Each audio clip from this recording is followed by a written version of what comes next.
Hello, here I am with another exploration into 3rd edition D&D.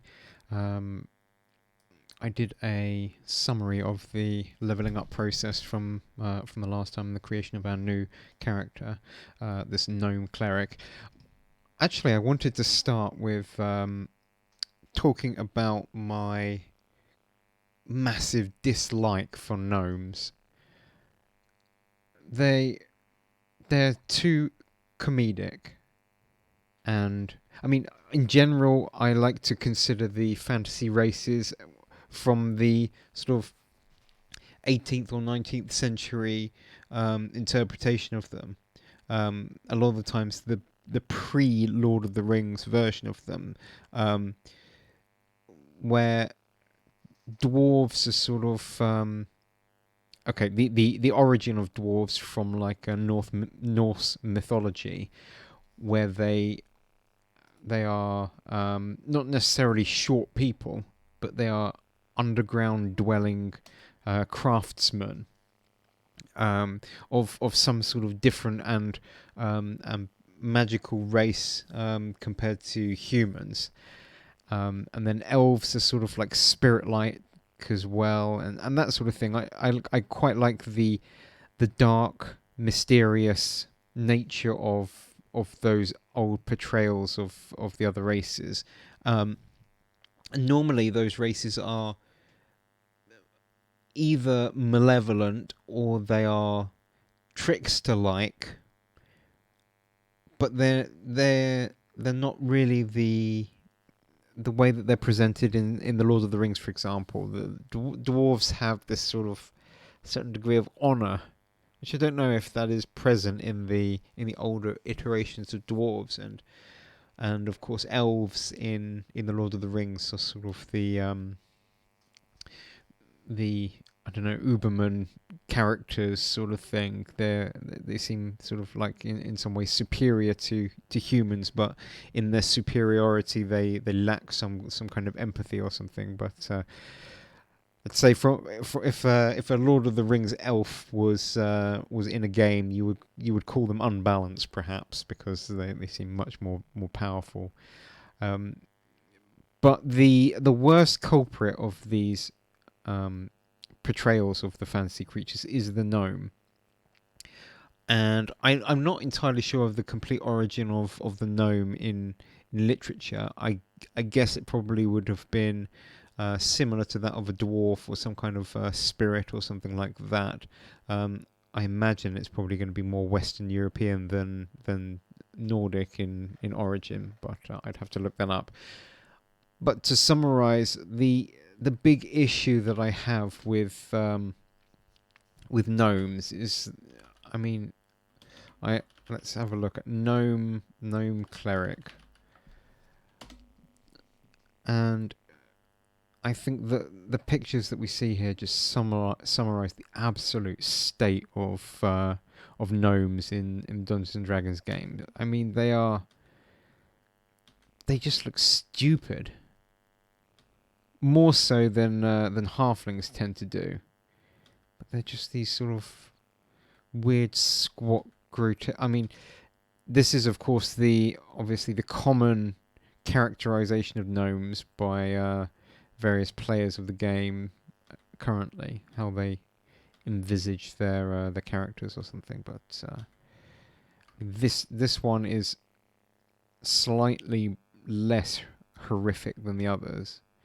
And if this guy doesn't look too bad either, this rock gnome. But generally speaking, this cartoonish version of the gnome is the common state at the moment, and I think they're horrible. So that's, and they've been like that for a long time. I mean, even if you look at 3rd edition gnomes, and I don't know about 2nd edition whether they were even in that as playable races, and if they looked so cartoonish and stupid there. But since 3rd edition, they just became these ridiculous little creatures. Very, very childish, very cartoony. So that's the main reason why I've always hated gnomes. If they were a little bit more dark in nature. I think that they would be more interesting, including the game. So that's one of the reasons why I've done the art style for this chap, where he looks sort of slightly more dwarfish, but with fey-like features. But anyway, it's beside the point. It doesn't really matter about the tokens. We're not imagining anything. We're imagining most things. We're trying not to rely too much on the visualizations. Anyway, today I'm going to be playing an adventure from Dungeon Magazine 82. I think I mentioned that I'm pretending that it's now 2001, and a couple of releases have come out since the game came out. And the very first edition or the very first third edition of Dungeon Magazine came out in 2001 in, let's have a look here, it was September or October of 2000. The very first adventure in this magazine is called Evil Unearthed, and I actually used that as the opening for a Pathfinder game that I was running, with some success, though I ran it quite closely to how it was written in the magazine, and probably in the future, if I was planning something for players to play, then I would customize it a lot more. This adventure I have read through before previously, but I haven't really read it before running this today, so we're going to be playing it by ear a little bit, but I'll still try and keep it interesting to some degree. And I will try and set up the characters have met their new companion Mirok the gnome recently, and he is the one who's providing the hook for this adventure, where he has a special key which is supposed to lead to some sort of old bandit hideout. The first thing that we can do is actually roll for for the bard to do a DC 25 bardic knowledge check, which is going to be the first one that we've done. So I'm actually going to look up exactly how that works for the bard. I think it's probably just a knowledge local check or something. But let's have a quick look at this. So. Where is bardic knowledge? Bardic knowledge. A bard picks up a lot of strange knowledge from wandering the land and learning stories from other bards. A bard may make a special bardic knowledge check with a bonus equal to his level, which is 2, plus his intelligence modifier. Now, the intelligence modifier for Fenton is probably going to be bad. It's +3. That's not bad. So he's getting +5. The DC is 25, so he's going to need to roll a 20. Let's see what happens. I rolled an 8, so he doesn't know anything about the key.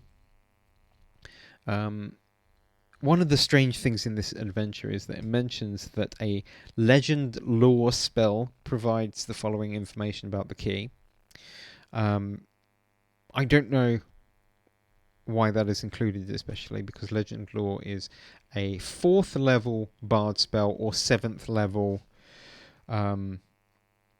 wizard or sorcerer spell. So you would need a level 10 bard minimum to get a Legend Lore spell cast.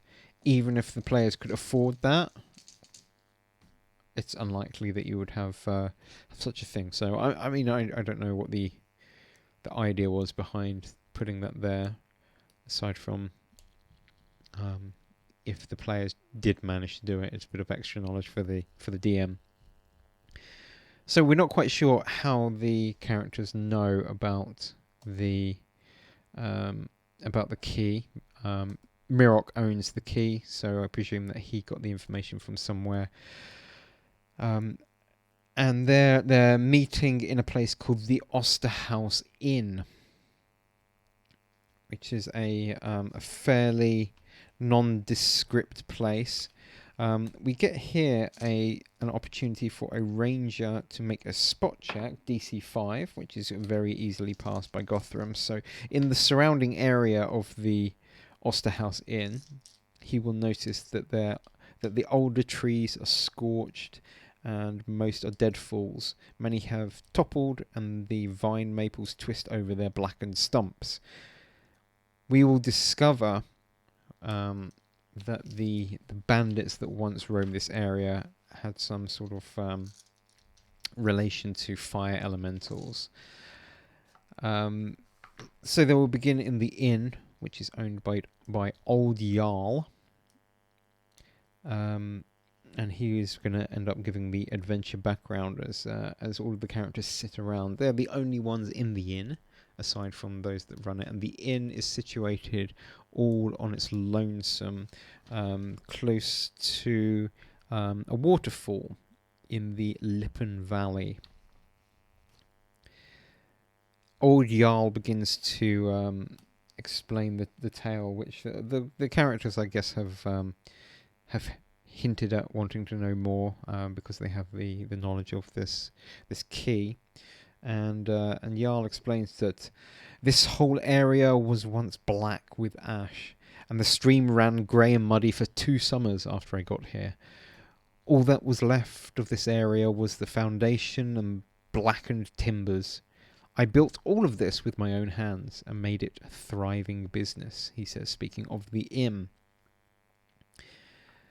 Also in the inn, there is an interesting shield which hangs upon the wall, and it's in a very notable place and looks very interesting. It has a sort of flame design upon it. When they ask Jarl about the shield, he says, "Aye, there's a tale to that. Cursed that shield is. Any who touch it feel the curse of Rax. I learned the full story of the Brigands of the Flame from a dwarf named Winterbock, who claimed he was with the party led by Rax that drove the Brigands back into their lair. Winterbock and the others followed them beneath the earth, but they were driven back. Rax sealed the entrance with an old spell and left the Brigands to starve within. Winterbock came back years later, figuring to break back in and find what the dead men were guarding. Winterbock had this shield with him, which he claimed he picked up the first time they invaded the Brigands' hideout. Said he took it from the Fire Lord himself. He never got a chance to use it. He stepped out of my inn and didn't get more than 5 steps before he keeled over, deader than a doornail. Never saw anything like it. My first stable boy, Mikey, brought it in and hung it over the wall. Sure enough, 2 days later he keeled over, deader than a doornail. So that's when I was convinced it was cursed. So I leave it there. And I've got a challenge. It costs you a silver piece to touch it, but if you do, and live through the night, I'll give you a free breakfast." So the PCs will probably sit around and discuss discuss the shield, and we'll see if any of them are going to fancy to actually pay the silver piece and touch the shield. I'll roll for each character, and we'll say there's a 1 in 10 chance that they will do. So we're looking for a 1 here. Here's for Valdis, for Mirok, for Gothram, for Fenton, for Rinya, and for Akihito. Both Rinya and Akihito are interested in paying 1 silver piece.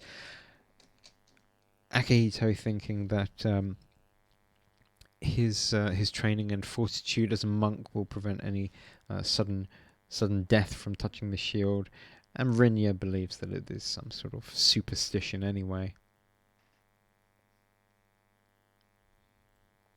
So, just have a quick read of this.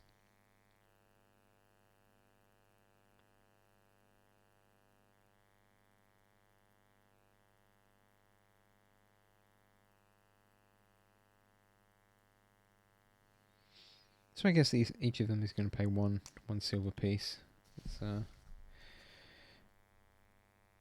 Akihito, Rinya, -1 silver piece each. fine, and they both touch the shield. Nothing happens as they touch it, but we will see whether the stress of it, of thinking about their own demise, will cause them any harm.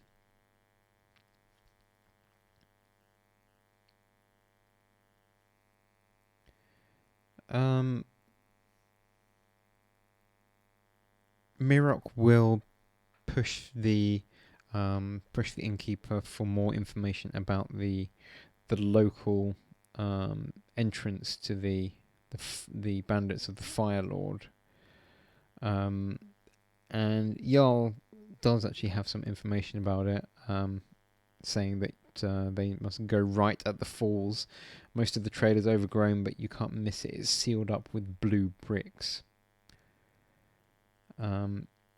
His wife Maggie pipes up and says that she has heard scavenging Grimlocks moving around outside the inn at night, but Jarl dismisses that as nervousness on her part. The characters will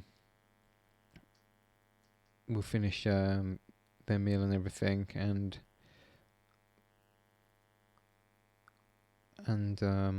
well, I guess that they will either rest the night, or it's early enough in the day that they will actually try and find the Fire Lord's lair. The road from the Osterhaus continues up about a half mile to alongside the stream bed, then reaches the Lippen Falls. The pool of the falls is emerald green from mineral deposits, and the water itself is warm from underground hotspots. The road turns to the west here, but old Jarl's directions indicate that the PC should cross at the base of the pool and travel alongside the rising hills to the east. The trail is thickly overgrown with vines and creepers. A single file line of adventurers can force their way through it. It is too dark, it is too thick to bring horses, though they can be tethered at the pool or left at the Osterhaus. That is something to consider. I haven't purchased any horses for the characters. And that's something I would like to explore at some point. Not necessarily much mounted combat, but I seem to remember, obviously most players will want to have horses in the game, especially for travelling. And the rules about mounted combat sort of add a level of complexity to combat that is not particularly exciting. But I'd like to revisit it just to see what it's like, and if any improvements can be made there. I am sort of noting down as we go along some various improvements and things that or further investigations I like to do. One of that being the hit points at level 1, but I think that's a very long, drawn-out discussion that's been going on within various circles of role-playing games for a long time. How deadly it should be, and I think that I probably covered the fact that it's more an issue with how long the character creation process takes than the fact that characters can die easily at first level. But I think there could be some remedy to it that isn't exactly like the 5th edition version of the game, where they just increase the amount of resting and healing that everyone gets, and the chance to actually die gets minimised.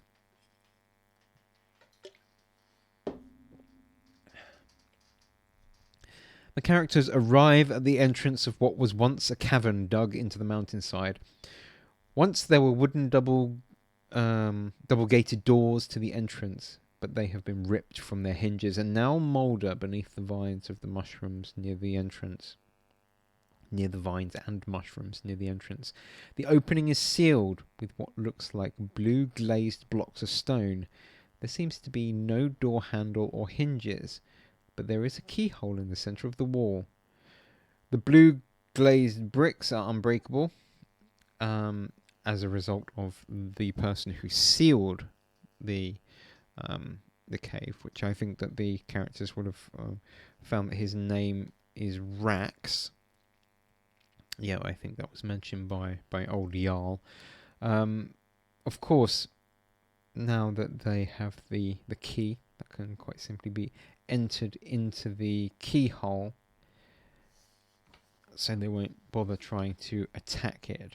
The key slides into the lock with an audible click, and a hairline crack radiates from the lock upwards and downwards. The wall of blue glazed brick splits into two halves and swings slightly outwards, creaking as if on ancient hinges. A puff of air, warm and smelling of minerals, wafts out through the open doors. The doors swing easily open to reveal a short tunnel leading into the mounting side. What I haven't done here, which I probably will do, is put a few sort of circles around for light and that sort of thing. I mean, this is the dark vision of Gothram. Wonder if that's too distracting. The reason for this is that I'm actually no longer paying for the plus subscription to Roll20 currently. So I'm not using the lighting. Besides, we're trying to go theatre of the mind. I was even going to take off the grid from here as well, just because, and I'm going to try and do this a lot more freeform. It will still function with the measuring tool here, so we can still move characters accurately. Let's turn off this dark vision. We can try and remember about light and vision and everything, and measure as we go along.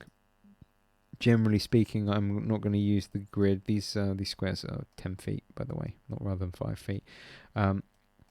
What I was thinking is that you can put a 5-foot radius around everybody, and that sort of says what their reach is. So if an enemy was, here, then they can attack. But again, that can be easily measured. All you do is pick up your character, and I guess if they can touch the enemy, then they're within range.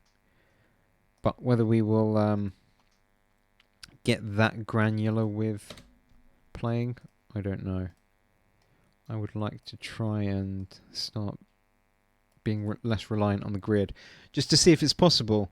I was actually reading an article today that was the main point of the article was that it was discussing how 5th edition is sort of like in the midway point between original D&D and like Pathfinder in terms of the rules. So directly in the middle, straddling between the new school and very rules crunchy version of the game and the old school version of the game. But there was a summary of what new school actually means, and of course one of the main things that the new school is famous for is the grid and the combat and planning and tactics and all that sort of thing.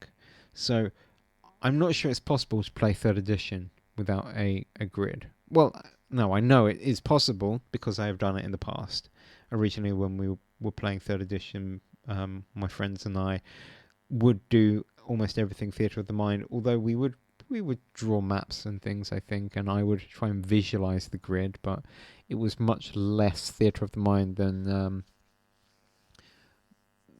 original D&D or OSR kind of thing. So, well, we'll give it a go. We'll see what happens. There's not too many combat encounters in this adventure anyway, so that does bring me on to another thing that I've been considering, and hopefully we'll get on to the actual game at some point in the near future. That is the role-playing aspect of the game. And it's something that I've been considering quite a lot, because in my Pathfinder game, there is a lot of combat and not a lot of role-playing. And there are probably several reasons for that, but I'm trying to work out exactly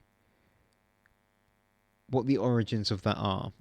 The first thing is that the purpose of my Pathfinder campaign was to run the many adventures that I've got sitting on my shelf, just nice and easy, just run through the adventure, very linear, not have to do very much work in preparation.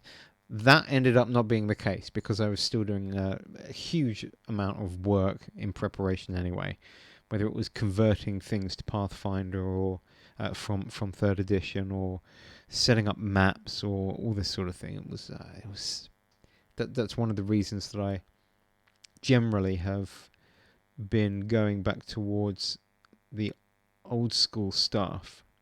I'm not speaking about third edition here. I'm speaking about running D&D basic, that sort of thing, because it's so much easier to set stuff up, and you're able to improvise as well. I was playing a D&D basic game. Well, it was Old School Essentials, and I had planned an adventure of escaping from an orc lair, and I had prepared several exits from the orc lair because the characters started off as prisoners of the orcs, and they obviously chose the exit that I had least preparation for. But it was quite easy to come up with enemies and interesting things for them to discover on the spot. They were ambushed by sturges. That was simply a case of rolling on a chart. It said sturges. I came up with a reason why they were there and rolled the encounter, and it was simple. You didn't have to do very much. Now, of course, you could do that in Pathfinder as well. You go to the bestiary and find sturges. I'm sure that they would appear on a wandering monster table somewhere, and you would get a similar result. But you would have to do something about the encounter to make it worthwhile doing. I found that if you just do random encounters, wandering monster encounters, that sort of thing, you need to have the battle map still. You then have to have some sort of terrain to make it interesting, and then you have to make all these extra considerations, and you can't just randomly put stuff in. And the area that you're dealing with is detailed by the map rather than by your description. So there's a lot of limitations that are applied as soon as you play Pathfinder that are not there. And certainly improvisation is much more difficult in Pathfinder. So that was one thing, that I was running adventures where there's a lot of combat in general in the adventures, and it's all fairly railroaded because it's a script essentially. In addition, the role playing is always going to be in those adventures a little bit reduced because the characterization it's all about exposition and getting on to the next bit, really.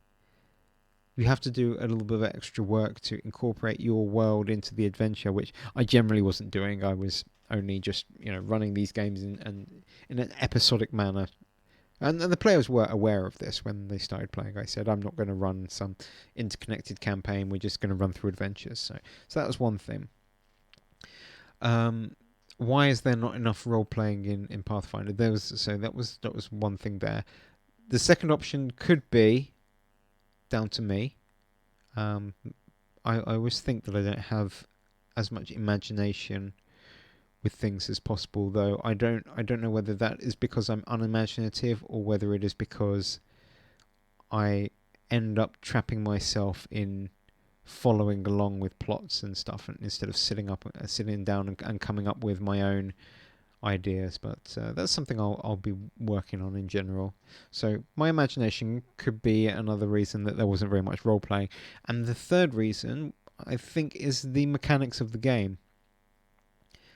Certainly from third edition and definitely in Pathfinder, everything is mechanized, and in that I mean that anytime you are in a social situation, or if you're dealing with a trap, or if you want to craft an item, everything has got dice rolls and skill checks associated with it. So it's very automated.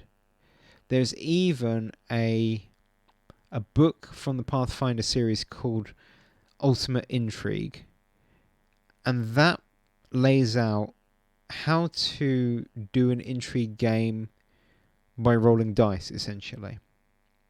Now, what does that mean? That means that obviously you can still have role playing in Pathfinder, but it's regulated always by this sort of like underpinning of doing skill checks. It's expected that because the character is the one doing the thing, not the player. And there's a big difference between the old school and the new school thing. Is that in the old school way of playing, original D&D, basic, first edition, the player's skill was the most important thing. In the newer versions of the game, it is the character that does everything. So you can be a very uncharismatic player, or you can be a player that cannot think up a good plan, or doesn't know how to speak in a fashion that would be diplomatic in a situation. And it doesn't matter. All you have to do is roll the dice. There's a DC for convincing this person. There might be a lot of steps to doing it. You might need to have this thing here that gives you a little bit of bonus. You might need to compliment them first, ask them certain questions, ask them about the right thing, give them a gift, whatever, and that will give you bonuses to your check. But at the end of the day, within limitation, the whole thing relies on certain skill checks.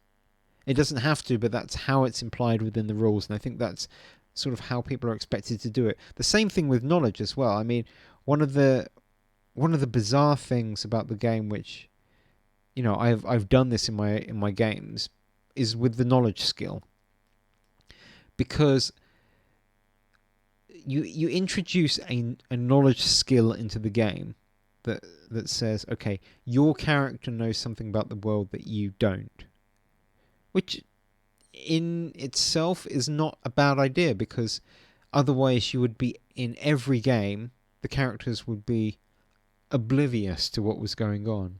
They wouldn't know, oh, what happened in this village. I know that my character was born here, but I don't know anything about his history or anything like that. So how do you get this information across to the players? Like, okay, your character would know this. Well, you do it through knowledge skills.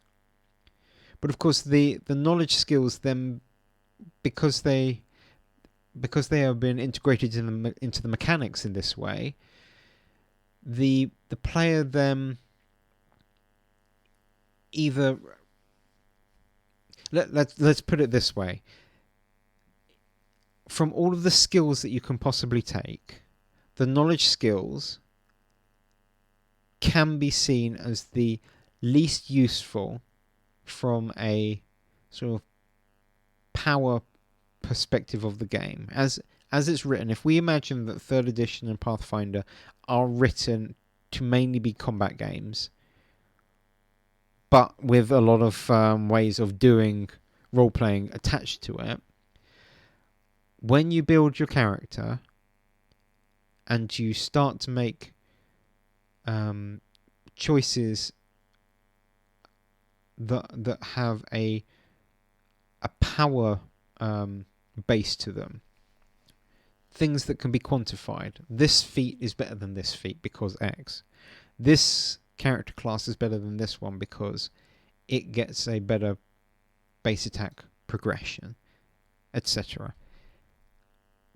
The numbers are such that, and it's quantifiable how well a character will increase with combat.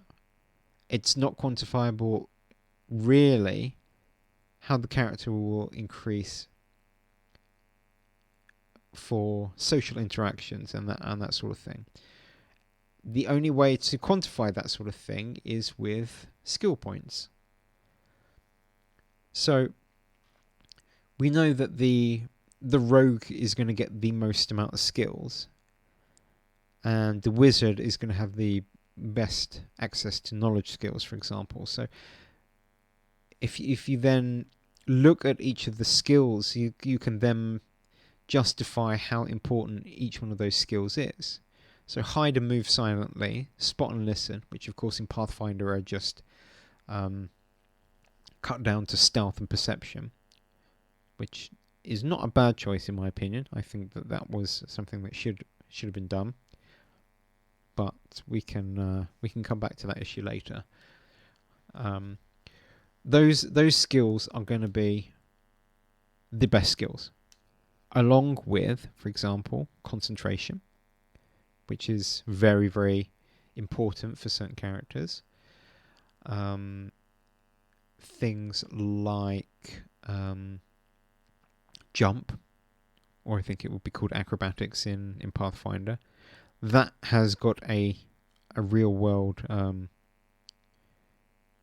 or a justification behind it, because if you want to jump over a pit trap, you need a good jump skill. The knowledge skills, as they were originally presented in 3rd edition, are very useful for world building and for role playing, but they're very hard to quantify, because what combat bonus do you get from knowledge dungeoneering? Well, maybe your DM will come up with a way of providing that. He will say, okay, pass the knowledge dungeoneering check DC 20. Okay, you did it, so therefore you know this part of the dungeon looks like if you hit that stalagmite with a hammer, then it will fall on your opponent and that sort of thing. But it's very, very specific. The most useful one maybe is like knowledge arcana for identifying magic items or something, or knowledge. Like, in fact, knowledge nature is not that useful. Because you would use wilderness law in order to do tracking and that sort of thing. Knowledge religion will maybe help you identify undead, but there's spells that can do that. So the knowledge spells were not very useful originally from a quantifiable point of view. Within Pathfinder, what they decided, and in fact I think that they started doing this in 3rd edition as well, was how to make the knowledge skills more useful. Well, you have to put some kind of mechanical answer to a successful knowledge check. And so the way that they did that is that they divided up all the different creature types, assigned them to different knowledge checks. So, for example, outsiders were assigned to knowledge the planes, undead, knowledge religion, knowledge nature was going to be animals, that sort of thing. So now you've got a way of identifying the creatures that you're fighting. And this is something that didn't really need to be done, let's say, because either the players know what they're fighting anyway, either because it's a common trope like a goblin or an orc, or they've already seen it because they've looked at the monster manual, or they've been online. They know what they're fighting anyway, so it doesn't matter. The knowledge that they gain from fighting that thing, well, okay, you've identified. Does it matter? Are they going to change their tactics in any way? Perhaps they would know that because it's an outsider that they will have some spell resistance or damage reduction, something like that. But is it going to help that much? So they added another layer. I think this was the official rule, or it might have been something that got added more as a third-party thing, that you make your knowledge check to identify the creature, and then for every 5 points you score over the DC, you start to actually know something about the creature itself. Some of its special abilities, something like that. So you've added a metagame element to it. And there's a lot of this going on from 3rd edition onwards. Maybe it was in 2nd edition as well, I don't know. I know that in 1st edition AD&D, that there was this sort of notion, even written into the Dungeon Master's Guide, that the players should not know a lot of stuff.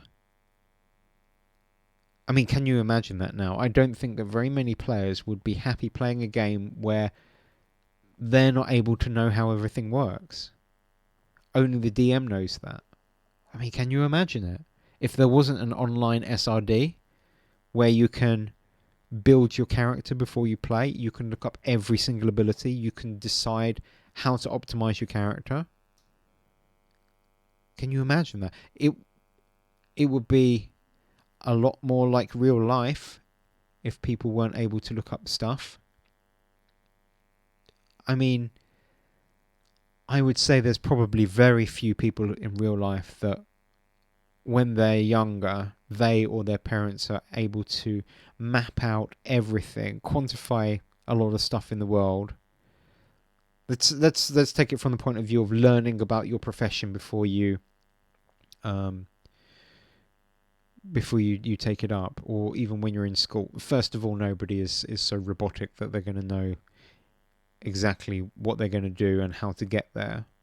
Maybe a lot of people know what they want to do from when they're kids, but imagine, first of all, having the knowledge and be able to quantify a lot of things within the world, that you know the path that you're going to take, so that you sort of like optimize your life to get the best career at the end.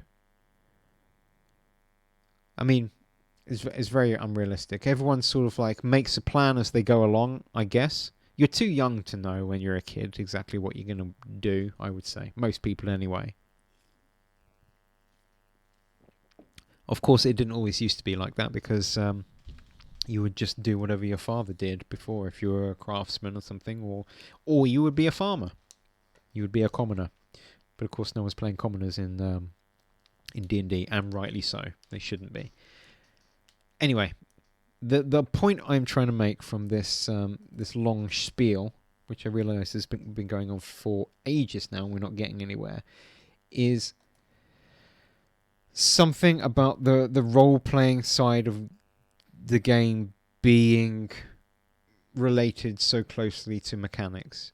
Everything. I can't remember exactly what my very original point was, to be honest. So maybe that was a large deviation that wasn't really worth doing.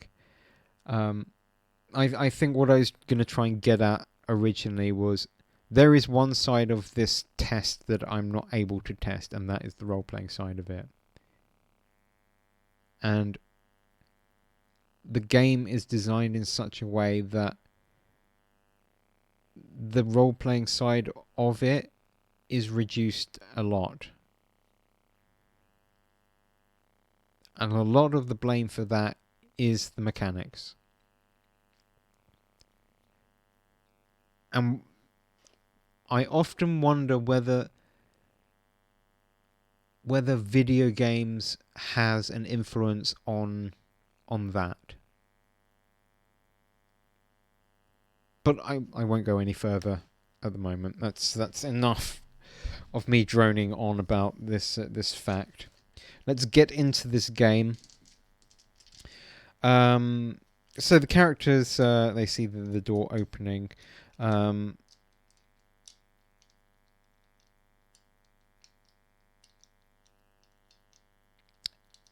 I should mention, apparently, to the PCs that as long as the doors are unlocked, they swing easily back and forth. They can only be secured by the key again. That's a hint to the characters to maybe lock the door. What do you reckon? Let's say it's a 1 in 10 chance that they'll think of doing that. I'll roll for each character. Okay, 3 of them rolled a 1, so we'll say that they decide that that's not a bad plan to lock the doors afterwards, which does actually have a big effect on the rest of this adventure, as far as I remember. As the PCs move down the tunnel from the entrance, first of all, let's point a few things out. Wizard, casting mage armor. Gives him armor class 18. I did, since last time, play around a little bit with the prepared spells, and I think I did anyway. What do we have? 4 prepared spells: Burning Hands, Charm Person, Grease, and Mage Armor. So he's casting Mage Armor. Charm Person, I like. And I was reading in the Dungeon Master's Guide about how Charm Person works. I'll try not to get too caught up in another long rant now, but there's a lot of things in the game that should be dwelt upon more, I think. 2 things that I can think of is the effect of various abilities. They're always described in context to combat. And Charm Person is a good example of this. One part of that is obviously with the duration of spells, which you will one of the most notable things if you ever play something like Old School Essentials is the duration of Charm Person. So it's 1 hour per level in 3rd edition here. Let's go and have a quick look at 3.5.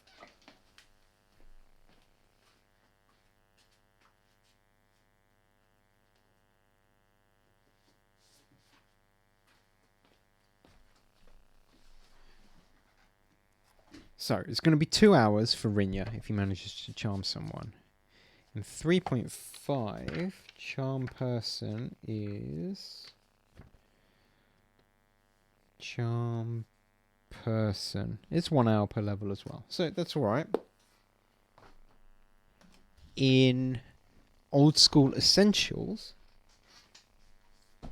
I've got that sitting on my table as well, so I can quickly look that up exactly. Charm Person.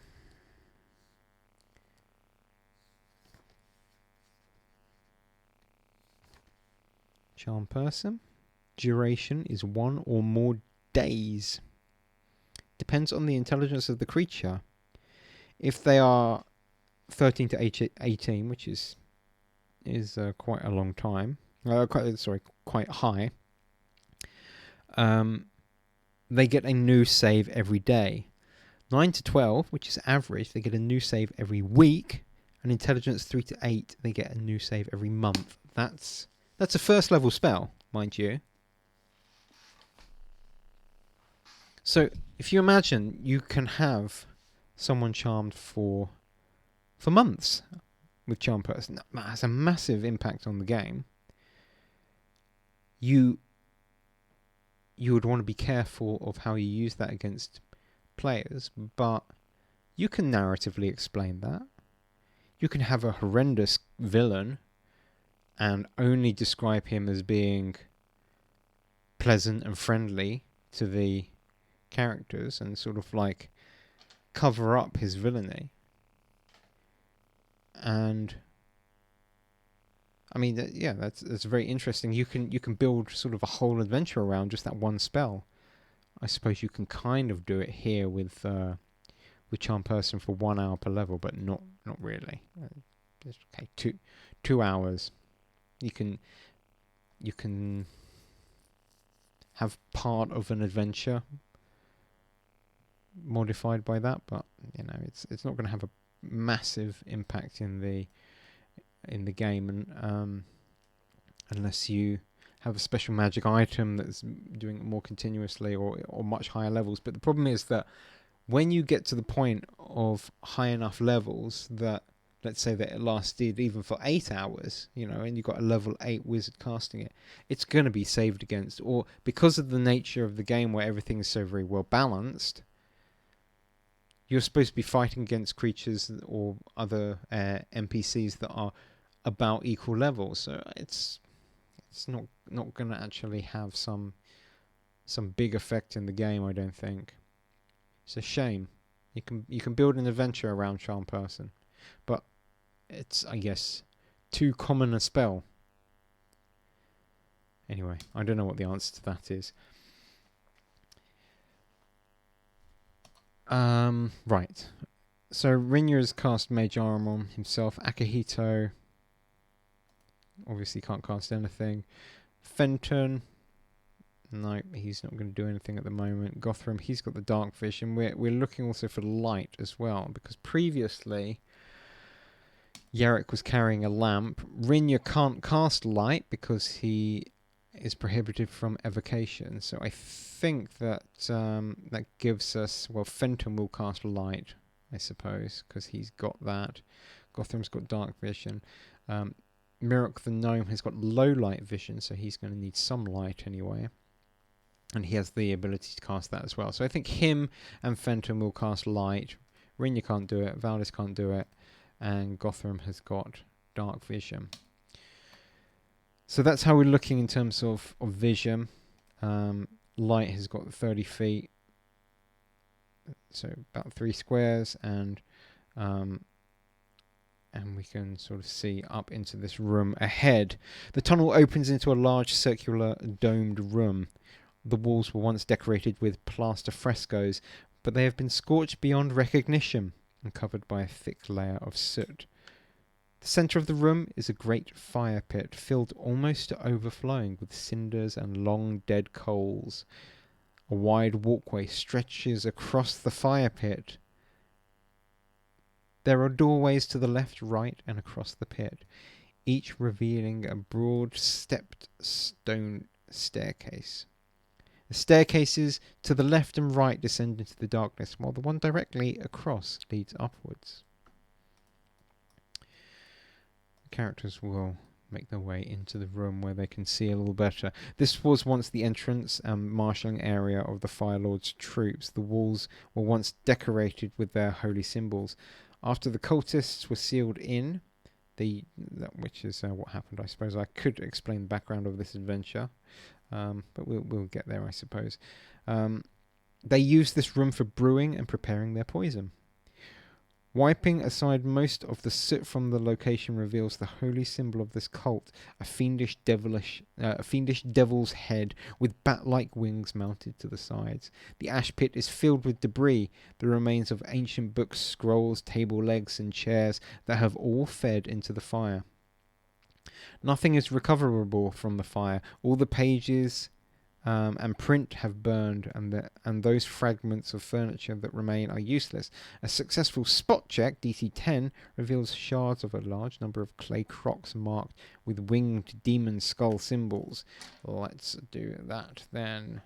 So, Akihito does not find, Fenton finds, Gothram finds, Mirok finds, Rinya doesn't find, Valdez finds. So at least half of them find these crocs, but there's no real indication of what they are. From here, as they investigate, I don't know. We've got room 3 and room 6 and 7. Whether anything can be seen in those rooms. I don't think so. All is quiet at the moment. They can spend some time searching this room, obviously, to find nothing of interest, and then decide on what course to take. I'll roll a d6 to determine that they decide to go left into room 3. The first two to go are obviously Gothram and Valdez.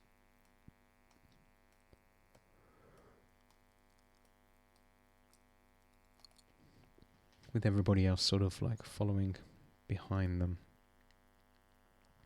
The small circular room has a flat ceiling 10 feet high. The room looks like it has been stripped bare. Holes bored into the rock ring the room, as if they once supported racks, but there is no sign of the racks themselves. The floor is splattered with dull metallic globs. Along the north wall, near the floor, is a 2-foot diameter tunnel barely wide enough for a human. This room was once the brigand's armory, and the holes along its perimeter held metal racks for swords, shields, armor, etc. All of these have been taken by the Azers, melted down and hauled off to Area 4. There is nothing of value in the room. The tunnel between Areas 3 and 4 was carved by Grimlock slaves of the Azers, enforcing the hatred between the two surviving groups. It can be navigated only in single file, and only small creatures like gnomes and halflings can navigate it easily. Medium-sized creatures must make a successful reflex save throw DC 15 or become stuck, requiring 1d4 plus 1 rounds to dislodge themselves. Immaterial amount of time. It's only important in combat, 1d4 plus 1 rounds. A new saving throw is required each time someone passes through here. So that implies that you would want to try and include it in combat in some way. Otherwise, it's pointless fluff. if they're just traversing it between combat, or you get stuck. Oh no, because you failed your reflex save. It's going to take... You're stuck there for 3 rounds. Okay, you can count that out. You can try and make an escape after... Oh, don't worry, I can wait 12 seconds, I think. The tunnel is a bit tight and claustrophobic, but safe. Cruel DMs can inform the players that as the heroes move through, bits of the ceiling rain down around them, particularly if they get stuck. But this tunnel and the others in the complex is in no danger of collapse. Okay, make players nervous. Now, are they going to explore this? I'm going to say on a 1 or 2 of a d6 they'll explore it, otherwise they'll go back to one of the ways that they came. 2, decide to. One of the smaller fellows will maybe investigate, but we'll roll a d6 to decide who actually will do. And it ends up being Fenton anyway, so he's actually going to make a little trip down here. He doesn't need to roll anything about getting stuck because he's small enough, and the rest will sort of like wait here, see what he finds. He's going to try and be quiet while he's doing that, of course.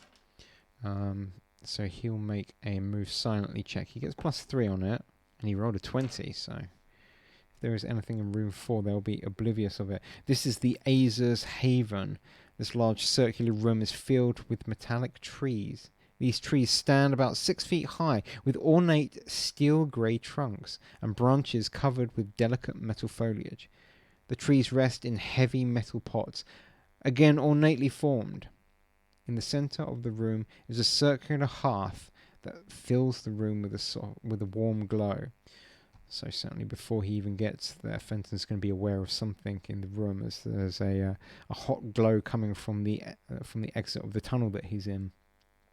This is the lair of the 5 summoned Azurs, who have spent the past decade forming the treasure from room 3 into these ornate creations. The room contains a dozen metal trees. Each tree weighs 800 pounds and is made of reforged and remixed steel and miscellaneous metals.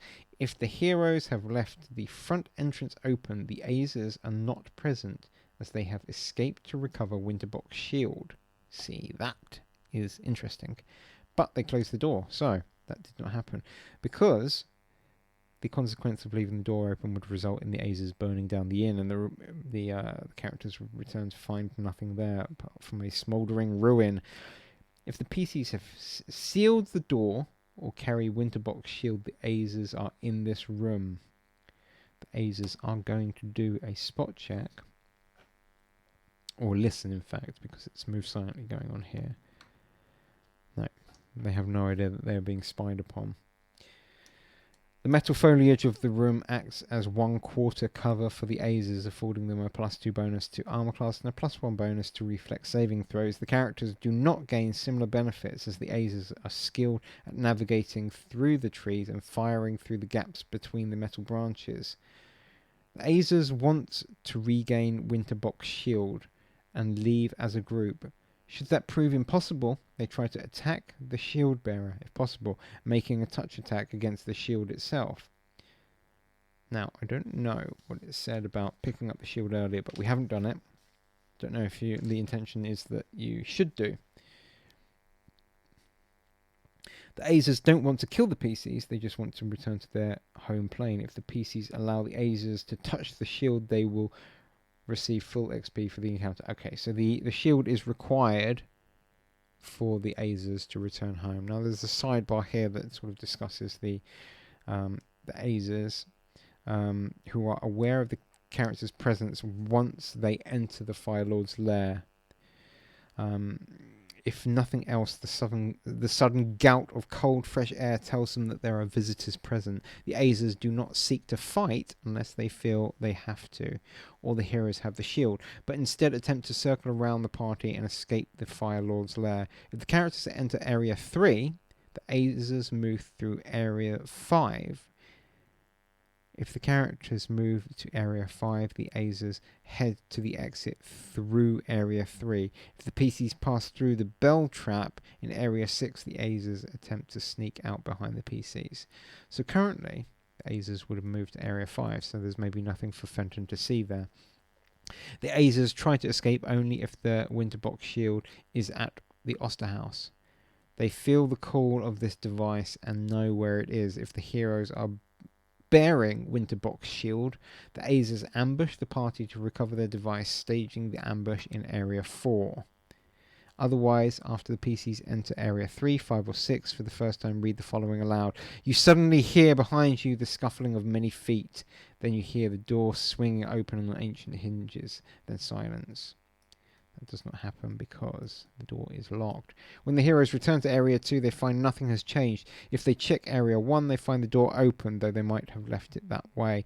If they go so far as to check outside, a successful search skill check DC 15 reveals numerous very fresh tracks going back the way the party came.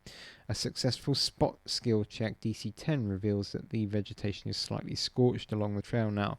If the heroes had locked the door, which has occurred in this situation, the Azers return to their lair in Area 4 to set up the ambush and take the crystal key from the heroes. The key does not call out to them as the shield does, so they attempt to kill everyone and then loot the bodies. Should the Azers escape and the heroes follow them, the Azers attempt to burn the Osterhaus down in the attempt to get to the shield. Should the heroes immediately follow the Azers, they catch up with them as the elemental creatures attempt to torch the inn. So, it looks like here, because the door is locked, that the Azers will return to Area 4, so maybe that will just be witnessed by Fenton as they come back down the stairs. Unfortunately, we haven't gotten anywhere yet, and I'm going to need to stop now. I will try not to rant so much next time, but I hope that my points are interesting, and I will try and expand on them in the future, perhaps. So anyway, if you've been watching this, then thank you very much.